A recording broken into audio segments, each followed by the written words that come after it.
3వ స్థానంలో ఉన్నారు. గురువు గారు లేనిదే మనకి జ్ఞానం అవి కూడా లభ్యం అవ్వవు.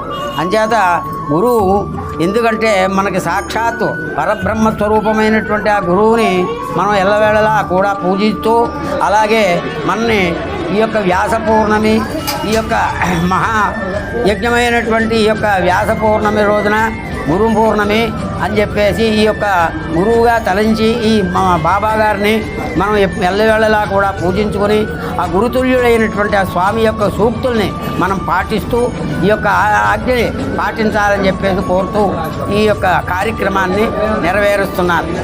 గురు బ్రహ్మ గురుర్విష్ణు గురుదేవో మహేశ్వర గురు సాక్షాత్ పరబ్రహ్మ తస్మై శ్రీ గురవే నమః అని చెప్పేసి గురువుతో కూడినటువంటి ఈ యొక్క శబ్దము ఏదైతే ఉందో ఆ గురువుని మనం ఎల్లవేళలా పూజించుకుంటూ ఇటువంటి మహాపవిత్రమైన రోజున గురువుని పూజిస్తూ వారి యొక్క చెప్పినటువంటి సూక్తులు ఏవైతే ఉన్నాయో అవన్నీ కూడా పాటించాలి. గురువు యొక్క చెప్పినటువంటి మాటని మనం పాటించినట్లయితే ఆ యొక్క గురువు గారు మన యొక్క యోగక్షేమాలు చూస్తూ ఉంటారు. అంచేత ఈ యొక్క కార్యక్రమంలో ఇటువంటి మహత్తరమైనటువంటి గురువుగా ఆ యొక్క షిరిడీ సాయిని మనం కొలుస్తున్నాం. మామిడిగురు మండలం మొగలుగూరు గ్రామం.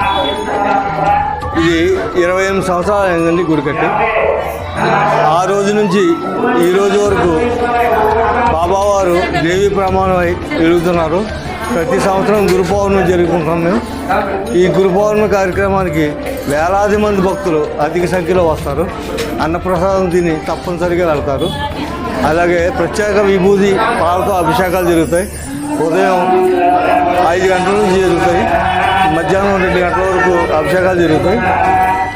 తదుపరి ఈ బాబావారి మహత్యం అంటే చాలా ప్రతి గ్రామం నుంచి మండలంలో కానీ మన కోనసీమ జిల్లాలో కానీ ప్రతి గ్రామం నుంచి ప్రతి ఒక్కరు వచ్చి ఈరోజు స్వామివారిని దర్శించుకుని వారు అన్నప్రసాదాలు స్వీకరించి సుఖ సంతోషాలతో వెలుగుతూ ఉంటారు. అందుకని మా బాబావారు అంటే అందరికీ ఇష్టం.